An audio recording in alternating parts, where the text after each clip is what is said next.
Hello everyone, my name is Anki Tan, and today I will present my analysis of predicting the abalone age using machine learning.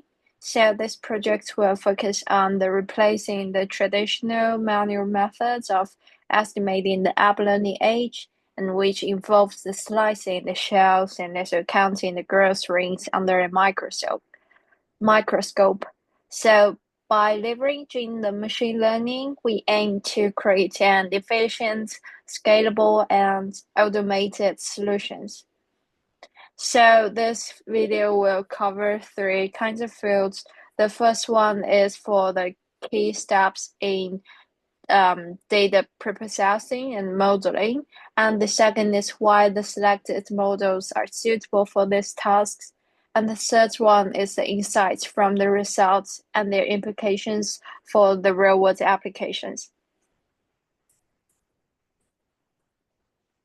So for the data preprocessing, we can see that the UCI Abalone dataset includes 4,177 records and 8 features, and such as the length, diameter, and weight, measurements, and so on. So the target variables rings that is covered to the age using the formula age equals ring plus 1.5.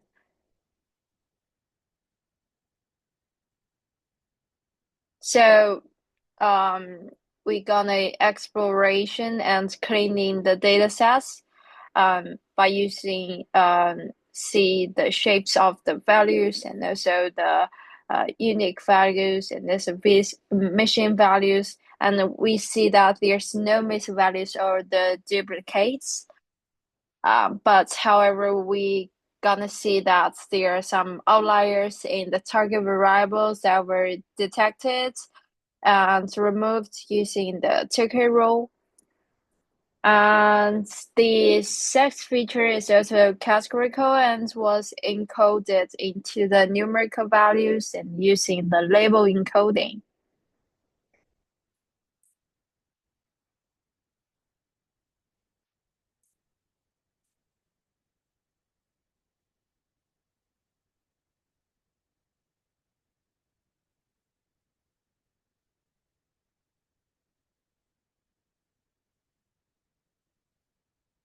So, um, so for the feature scaling, the numerical feature was standardized using the standard scaler to ensure the uniform scales, and also the data was split into the 80% training and 20% of the test sets. They are train test splits.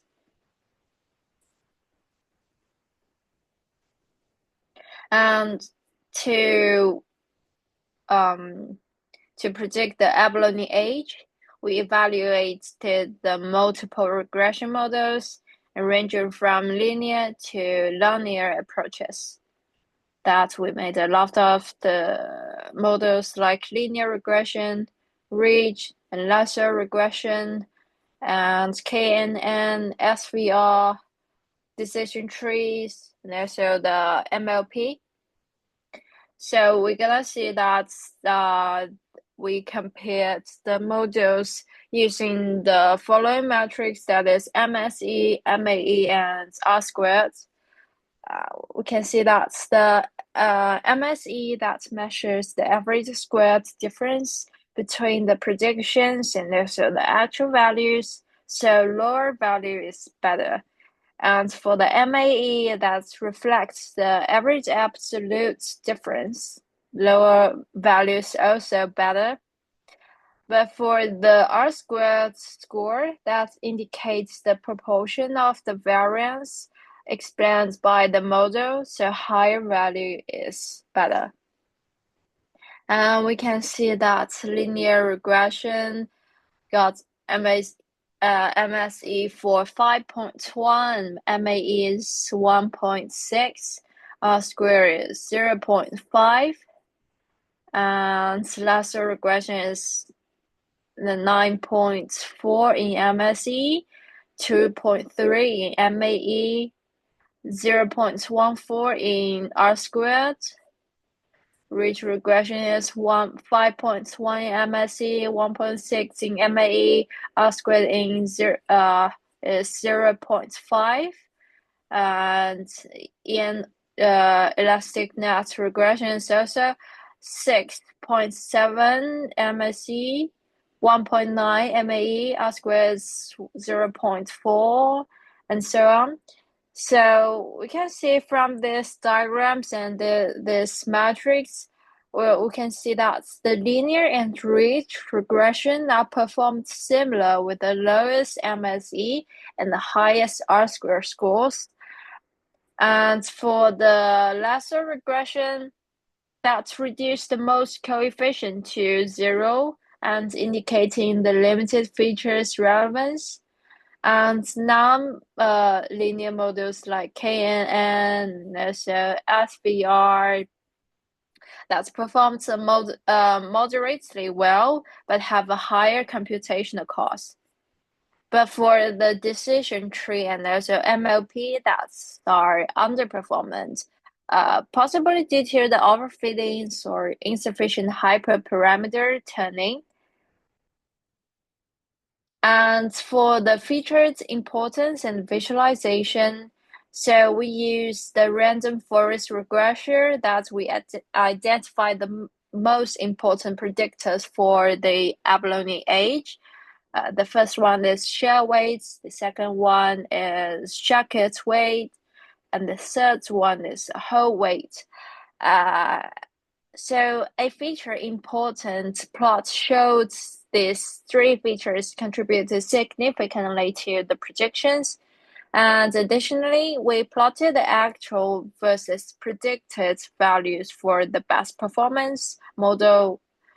So the points clustered around the 4 to 5 degree lines and indicates the good agreements between the predictions and also the actual values. So for the real-world implications and the applications, we're gonna focus on 3 points. That is sustainability.